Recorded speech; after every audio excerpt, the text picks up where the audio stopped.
Hi hello welcome to Shiva studios. IPL అంటే కేవలం సిక్సర్లు బౌండరీలు ఆట మాత్రమే కాదు, కోట్లకు పడగలెత్తే మహా బిజినెస్ సామ్రాజ్యం. కానీ ఒకే ఒక్క తెలివైన నిర్ణయంతో ఏకంగా 460 కోట్ల రూపాయలు సంపాదించిన క్రికెటర్ ఎవరో మీకు తెలుసా? ఆయన విసిరిన స్పిన్ బంతులకే కాదు, ఆయన వేసిన బిజినెస్ మాస్టర్ స్ట్రోక్ ఇప్పుడు ప్రపంచం మొత్తం ఫిదా అవుతోంది. ఆయనే దివంగత ఆస్ట్రేలియన్ స్పిన్ మాంత్రికుడు షేన్ వార్న్.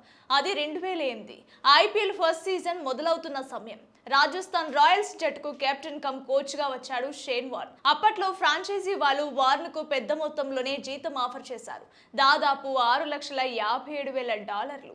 కానీ అక్కడే మన స్పిన్ దిగ్గజం అసలు సిసలు గేమ్ స్టార్ట్ చేశాడు. నాకు కేవలం జీతం వద్దు, మీ ఫ్రాంచైజీలో వాటా కావాలి అని ఒక కండిషన్ పెట్టాడు. 2008 నుంచి 2011 వరకు ప్రతి ఏడాది తన జీతానికి బదులుగా 0.75% చొప్పున మొత్తంగా ఫ్రాంచైజీలో 3% వాటాను తీసుకున్నాడు షేన్ వార్న్. ఆ రోజు ఆ 3% వాటా విలువ ఎంతో తెలుసా? దాదాపు $49 మిలియన్.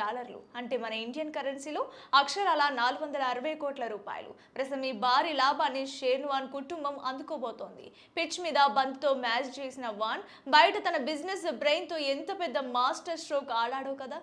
ఐపీఎల్ హిస్టరీలో ఇంతకంటే బెస్ట్ స్మార్ట్ ఇన్వెస్ట్మెంట్ మరొకటి ఉండదు. ఇలాంటి ట్రెండింగ్ అండ్ ఇంట్రెస్టింగ్ న్యూస్ ఎప్పటికప్పుడు తెలుసుకోవడానికి మన శివ స్టూడియోస్ను వెంటనే సబ్స్క్రైబ్ చేయండి.